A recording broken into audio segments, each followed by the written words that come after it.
Em nome do Pai, do Filho e do Espírito Santo. Amém. Que Nosso Senhor, nosso Senhor Jesus Cristo, possa suprir as deficiências de minha exposição.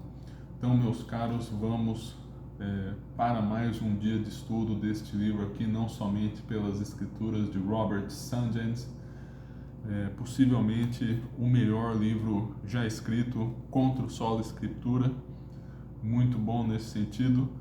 E estamos estudando o livro aqui, não de modo exaustivo, claro, mas para que vocês possam ter uma visão geral dele, para que possam estar munidos contra as insídias protestantes. Então, ontem comentávamos o versículo 1 Coríntios capítulo 4, versículo 6, não ir além do que está escrito. Falei que, com base aqui no livro, claro, né, que há muita controvérsia aí filológica sobre esse trecho aí, possivelmente o mais obscuro da Sagrada Escritura, e que a solução mais razoável dele, na minha opinião, mas parece ser a opinião aqui do nosso autor também, é a opinião de São João Crisóstomo, que trata de versículos anteriormente citados no capítulo.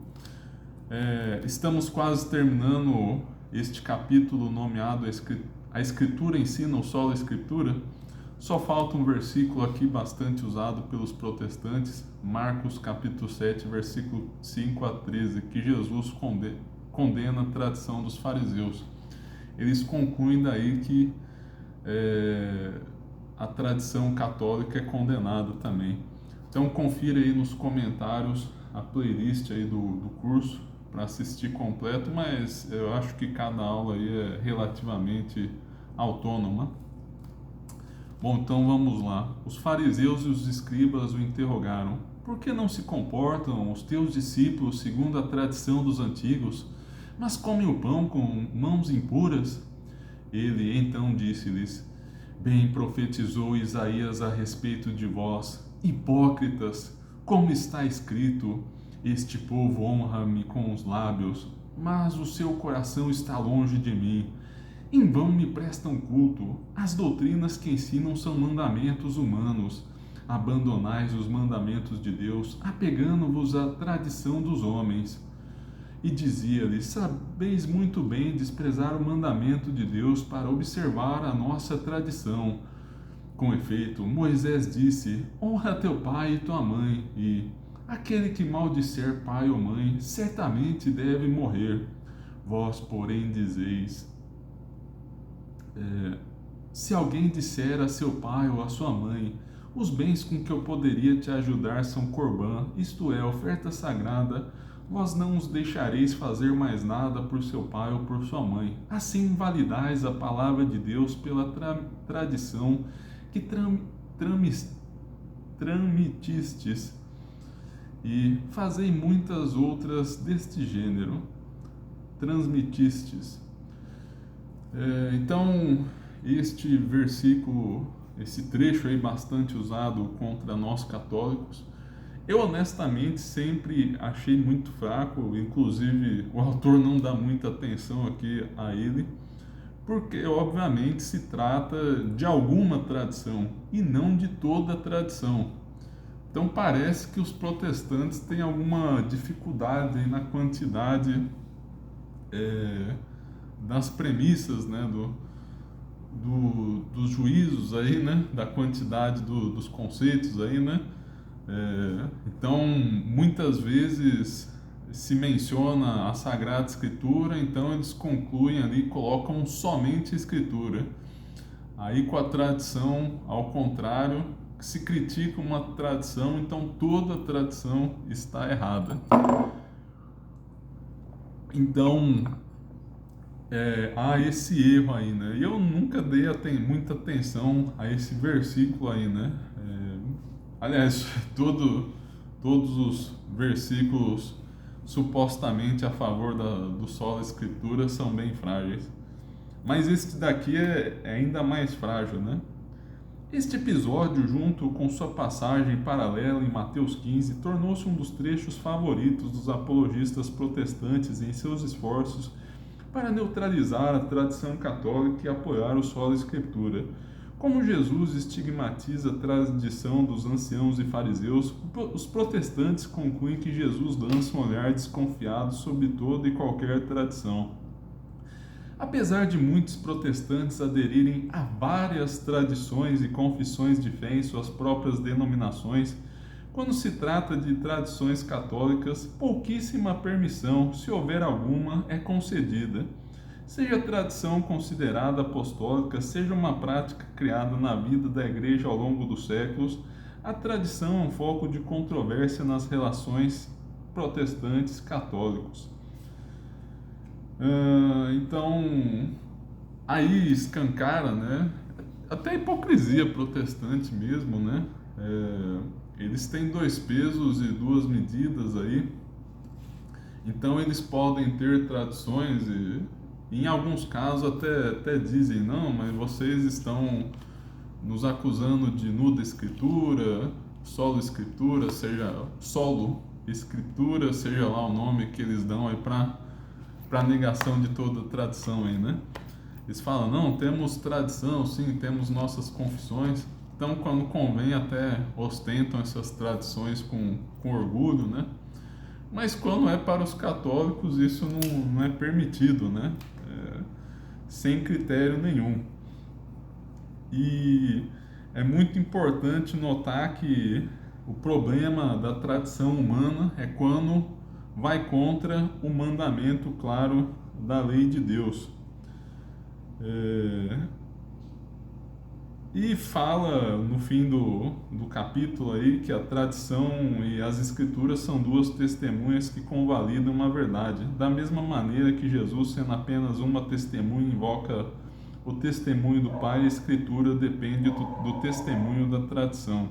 Em suma, Marcos 7 condena o abandono das escrituras por tradições humanas e não a coexistência entre escritura e tradição.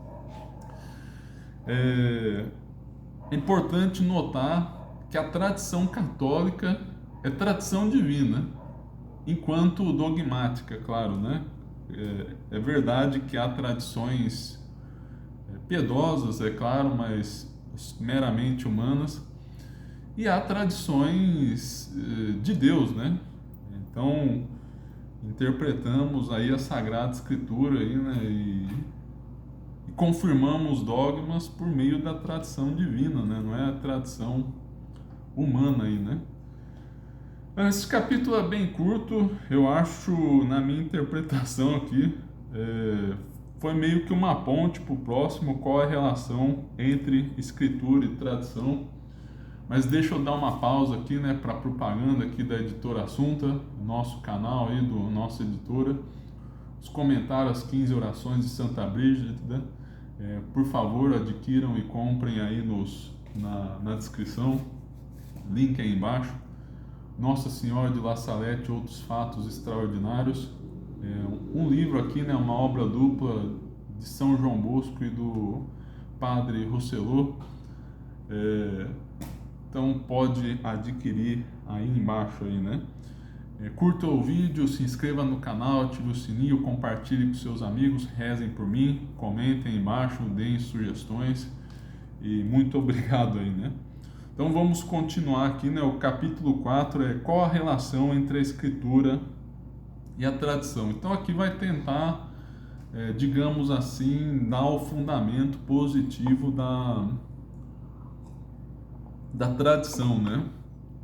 Em sentido mais bíblico aí, né? Um pouco histórico também, mas também bíblico. Eu acho que no projeto de todo o livro é uma coisa que poderia ter sido melhor explorada, né? Este capítulo aqui que vamos ler de Mark Shea, não sei se essa é a pronúncia, porque o inglês é sempre, nunca sabemos qual é a pronúncia exata aí, né? O capítulo 4, qual a relação entre a escritura e tradição, tem aproximadamente 40 páginas aqui, né?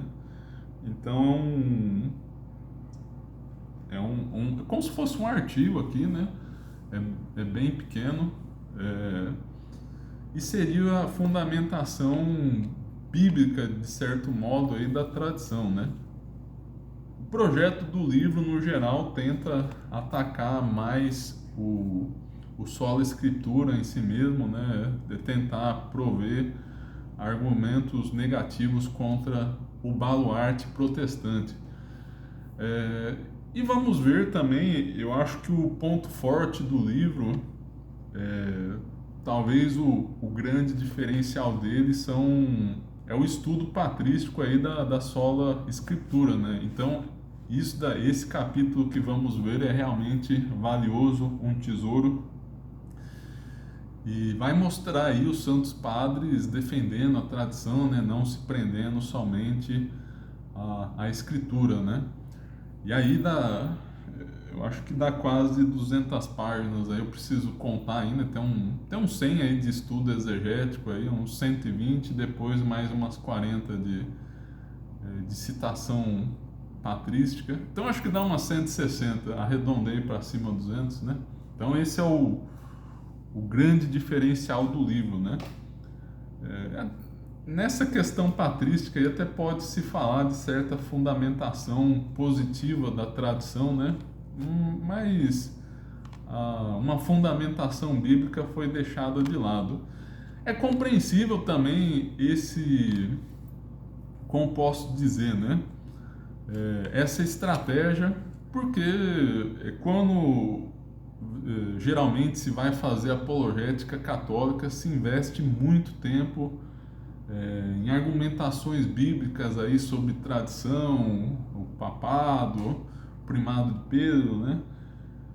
Entre outras coisas relacionadas a essa esfera aí da tradição e magistério, né? E este livro aqui é um livro mais de ofensiva mesmo, de deixar o protestante nas cordas e atordoado, de mostrar que o solo escritura não se sustenta, né? Mas é algo a ser analisado aí, né? Que poderia ter sido uma outra opção do livro, né? Investir mais na fundamentação positiva e bíblica da tradição. Então vamos lá, qual que é a relação entre escritura e tradição? A Sagrada Escritura compreende a parte escrita, mas não a totalidade da revelação transmitida pelos apóstolos com a autoridade do próprio Jesus Cristo. Esta é a doutrina católica básica. Então defendemos o tripé, a dizer, a Escritura, tradição e magistério, e os protestantes defendem a sola Escritura.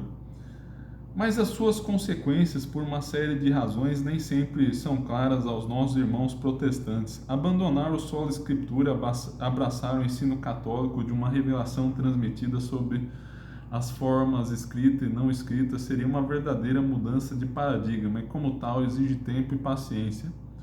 Por nunca terem confiado na sagrada tradição, hesitam como quem caminha sobre um gelo que, embora de aparência sólida, pode quebrar, levando-os ao naufrágio, e lamentando-se dirão: por que deixamos de confiar somente na Bíblia?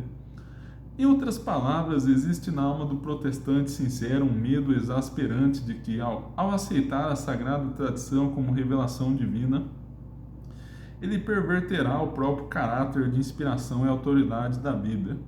Então, uma introdução aí que o protestante tem essa dificuldade psicológica, por assim dizer. E a seguir, o Mark Shea vai tentar distinguir a tradição com T minúsculo e T maiúsculo. Virou um lugar comum da pregação católica distinguir as duas coisas, que é muito importante, né? A tradição com T maiúsculo é revelação divina e é algo infalível, assim, o mesmo nível de segurança da Sagrada Escritura, né? Por assim dizer, né? Então, tá ali num mesmo patamar, por assim dizer, né? E a tradição com T minúsculo são muitas vezes práticas piedosas aí, né? Que ajudam a fortalecer a fé, mas não são estritamente obrigatórias. E o autor aqui vai fazer uma analogia com a cultura americana. Então fala de pequenas tradições aí que poderiam mudar, né? É, é, Jogar o arroz no casamento, né? É, Celebrar a despedida de solteiro aí, e que nos nossos dias, infelizmente, tem um caráter trágico aí, né? Talvez antigamente aí, em alguns lugares, até fosse só uma festa entre os amigos aí, mas infelizmente sabemos aí que há muitas vezes atividades sexuais nas despedidas de solteiro.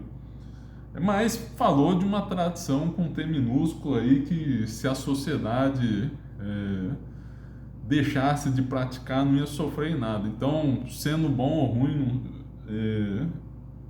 tanto faz aí para esse propósito, né? São coisas que podem mudar.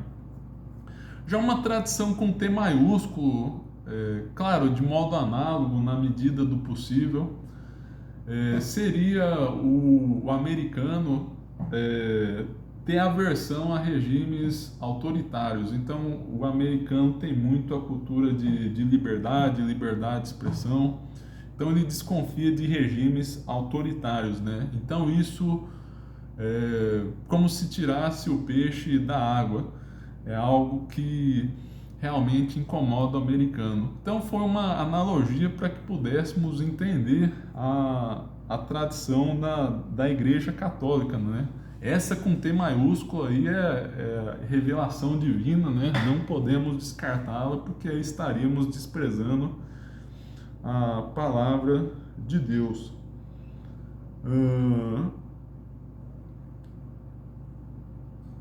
Mas a fé católica, cautelosa com a tradição humana usurpadora da revelação divina, vê um pouco além, pois conhece a irônica verdade que o medo da tradição humana pode, ele mesmo, se tornar uma tradição humana e deixar de lado os mandamentos de Deus. Parece mera provocação, mas é a mais pura verdade. O sola escritura é tradição humana. Onde está na Bíblia? Que apóstolo pregou sola escritura? É somente uma tradição humana aí de Lutero, Calvino e tutti quanti aí. É algo inventado aí pelos homens, né? Então vejam só, o medo de não ter tradições pode levar a uma tradição humana. Como? Ao ignorar o restante que a Escritura tem a dizer sobre a tradição e assumir que toda tradição, simplesmente por ser tradição, deve ser meramente humana. Aí vai citar os famosos versículos aí, né? Portanto, irmãos, ficai firmes, guardai as tradições que vos ensinamos, oralmente ou por carta. 2 Tessalonicenses, capítulo 2, versículo 15. Se você não decorou esse versículo, o número, decore, é muito importante. E outro, nós vos ordenamos, irmãos, em nome do Senhor Jesus Cristo, que vos afasteis de todo irmão que leve vida desordenada e contrária à tradição que de nós recebestes. 2 Tessalonicenses, capítulo 3, versículo 6. Então vejam só, como o apóstolo falaria para se afastar do irmão, né, que seria algo descabido, né, sem motivo grave, né, a não ser que a tradição fosse divina, né, a tradição que recebeu apostólica, em nome de Jesus Cristo, em nome do Senhor Jesus Cristo. Aí tem um trecho aqui, continuar aqui, vai. Se toda tradição, sem exceção, é a nêmesis da Escritura, Paulo parece não estar consciente desta regra, a julgar pelo seu discurso, pois especificamente ordena aos Tessalonicenses que guardem as tradições, o grego paradosis, ensinadas oralmente. De fato, ele especificamente os alerta para se afastarem daqueles que não mantinham as tradições que de nós recebestes. Se a fórmula é escritura igual revelação e tradição igual corrupção humana, o que faremos com essa ordem e esse alerta? Muitos evangélicos propuseram a seguinte solução ao problema. O Novo Testamento, argumentam, não tinha sido finalizado quando Paulo escreveu as cartas aos Tessalonicenses. Eles seriam dois dos primeiros escritos cristãos. Então, lembrando aí, os Tessalonicenses possivelmente são as duas cartas aos Tessalonicenses, possivelmente são os primeiros documentos do Novo Testamento. Portanto, a igreja dependia do ensinamento oral dos apóstolos até que a Bíblia estivesse completa. Uma vez então concluída, a Bíblia conteria toda a parádosis que Paulo menciona. Então, tradição apostólica significa para nós escritura e somente escritura. E traz uma citação do Novo Dicionário Bíblico Evangélico. A tradição apostólica já foi oral, mas para nós está cristalizada nos escritos apostólicos guiados pelo Espírito e testemunhas do Cristo de Deus. Outro ensino, embora possa ser instrutivo, útil e digno de séria consideração, não pode reivindicar ser equiparado ao Antigo e ao Novo Testamento em grau de autoridade, sem manifestar o mesmo defeito da tradição judaica condenada aos olhos de nosso Senhor. Então, essa argumentação típica dos protestantes, mostramos que Jesus, São Paulo, todos os apóstolos viviam um regime misto, semelhante ao católico, né? De tradição e escritura. E eles dizem, não, depois que a Bíblia acabou, isso mudou. Mas a pergunta que fica, quando é que foi declarada essa mudança aí, né? Como sabemos que o regime mudou? Esse, inclusive, o primeiro ponto. Primeiramente, por qual versículo bíblico se prova a crença protestante de que a Escritura absorve a tradição? Então, há esse grande problema. Segundo, como exatamente, baseando-se apenas na Bíblia, podemos saber com exatidão que o conteúdo da parádosis transmitida por cartas e da parádosis herdada oralmente são absolutamente idênticos? Então, outra pergunta, né? De onde vem essa segurança de que os dois conteúdos são idênticos? Terceiro, porque não está escrito na Bíblia, né? Terceiro, e mais evidente problema com a teoria somente a Bíblia, oculta-se nessas palavras. Uma vez concluída a Bíblia, afinal, é claro, a questão que se persegue eternamente, o solo Escritura é a de como, com base apenas nas Escrituras, sabemos quais livros constituem a própria Bíblia. Então, o famoso problema do cânon da Bíblia, esse problema fez muitos protestantes se converterem à fé católica, porque é preciso uma instituição aí, a tradição e a igreja, para reconhecerem a Sagrada Escritura, né? Porque se fala de escritura, mas quais são os livros da Bíblia? Tradição extra-bíblica no Antigo Testamento. Então vai tentar dar alguns fundamentos bíblicos, né, de que havia o regime da tradição, só citando algumas passagens aqui, né? Como Moisés e todos os restos dos filhos de Israel sabiam sobre essas figuras do seu passado remoto. Aí citando o versículo lá, né? Êxodo capítulo 3, versículo 6. Eu sou o Deus de teu pai, o Deus de Abraão, o Deus de Isaac, o Deus de Jacó. Então, havia histórias de personagens dos patriarcas, né? Que foram registradas muito tempo depois. Então, não era revelado enquanto eles tinham vivido, mas só séculos depois? Não, já era quando aconteceu toda a aliança aí de Deus com Abraão, com os patriarcas, já era algo revelado, né? Então já valia enquanto tradição. E também os relatos das crônicas, né, aconteceram bastante tempo depois. Tradição extra-bíblica no Novo Testamento. Aí vai citar alguns aspectos aqui, né? Tem aqui Hebreus capítulo 11, versículo 36, outros ainda sofreram a provação dos escárnios, experimentaram o açoite, as correntes e as prisões, foram lapidados, foram cerrados ao meio e morreram assassinados com golpes de espadas. E o autor diz aqui que não há isso escrito na Bíblia, ser cerrado ao meio, que é uma referência à ascensão de Isaías, que ele é um livro que conta como o profeta Santo Isaías foi morto. E o próprio nosso Senhor Jesus Cristo diz, né, Mateus 23, versículos 2 a 3, os escribas e fariseus estão sentados na cátedra de Moisés. Então já presume que isso daí já era de conhecimento comum, né? Portanto, fazei observar tudo quanto vos disserem, eis a tradição oral aí, e até o magistério, né? Mas não imiteis suas ações, pois dizem, mas não fazem. Então Jesus condenou algumas tradições, mas não todas. Suficiência formal versus suficiência material das Escrituras.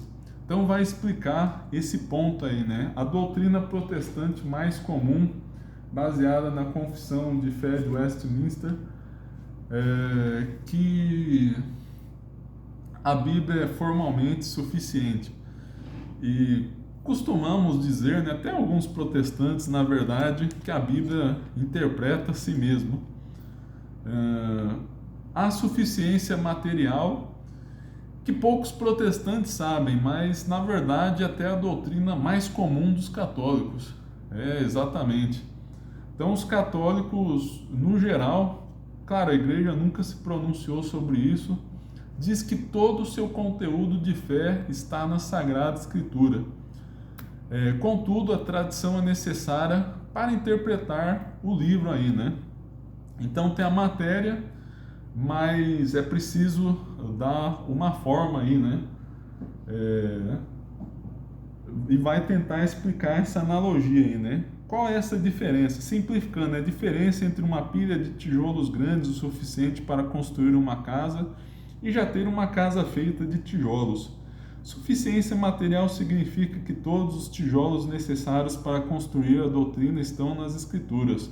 No entanto, como nem sempre o sentido do texto bíblico é claro e às vezes uma doutrina está implícita em vez de explícita, outros materiais além da Escritura foram entregues a nós pelos apóstolos, elementos como a sagrada tradição, o cimento que mantém os tijolos juntos na ordem e na posição correta, e o magistério, o ensinamento autoritativo da igreja, a espátula nas mãos do pedreiro. Tomadas em conjunto, esse tripé, Sagrada Escritura, Sagrada Tradição e Magistério, é formalmente suficiente para conhecer a verdade revelada por Deus. Existe a doutrina também possível de que a tradição tem matéria própria.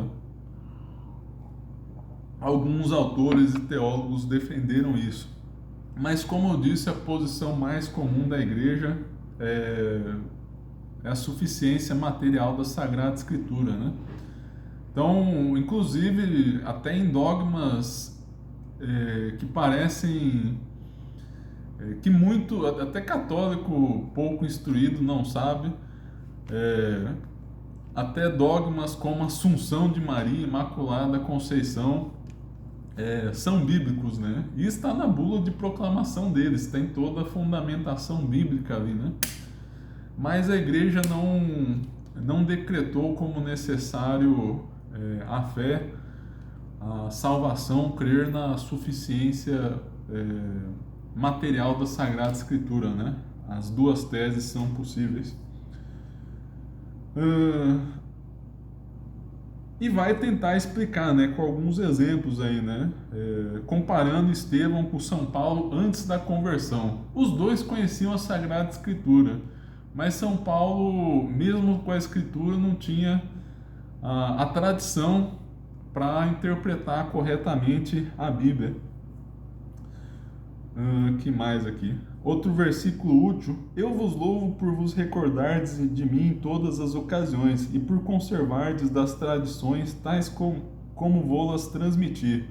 1 Coríntios, capítulo 11, versículo 2. Então São Paulo elogiando que os coríntios guardaram as tradições ensinadas. Tem também o episódio dos discípulos de Emaús. Ele então lhes disse: insensatos e lentos de coração, para crer tudo que os profetas anunciaram. Não era preciso que o Cristo sofresse tudo isso e entrasse em sua glória? E começando por Moisés e percorrendo todos os profetas, interpretou-lhes em todas as Escrituras o que a ele dizia a respeito. Então, nosso Senhor Jesus Cristo explicando a Bíblia aos discípulos. Eles já conheciam, mas faltava o magistério de nosso Senhor Jesus Cristo para eles. Então, após explicar tudo, eles passaram a crer, né? Enfim, né? Na revelação completa aí, né? Da ressurreição, né? Enfim. A continuidade do modelo bíblico. Então, basicamente, vai argumentar não só negativamente, né, que não há fundamento para a visão protestante de que mudou de modelo, mas há até sugestão de que da sucessão apostólica, né? Então, em 1 Pedro capítulo 5, versículo 1, Pedro exorta os presbíteros da igreja, estou comentando aqui, na citação literal, não como se eles não tivessem autoridade, mas como se compartilhassem de sua autoridade como co-presbíteros.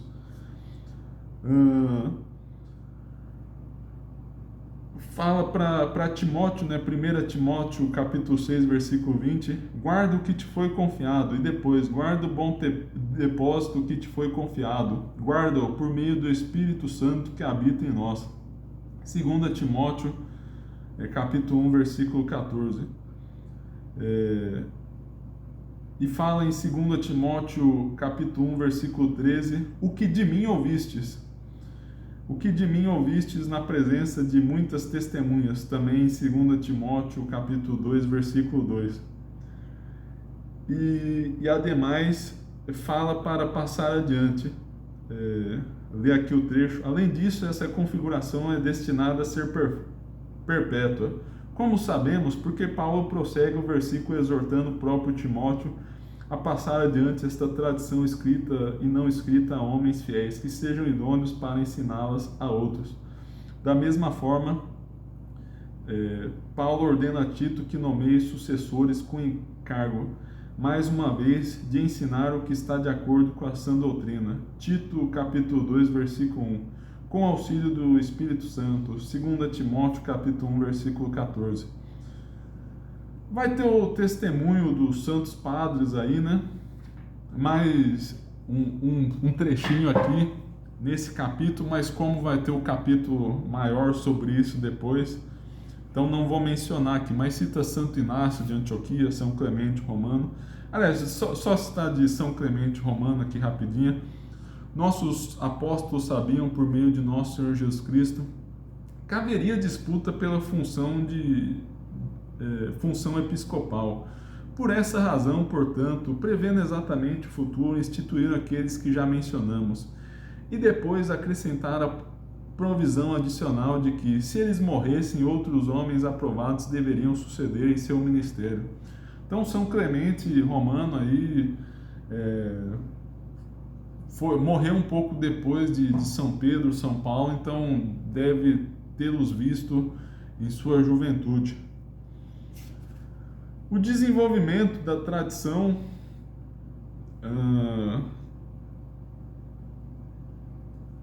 aí comenta rapidamente aí o desenvolvimento orgânico da igreja, né?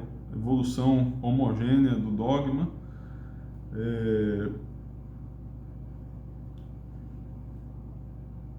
onde a Sagrada Escritura vai tomando maior consciência do que foi, onde a igreja vai tomando maior consciência da revelação.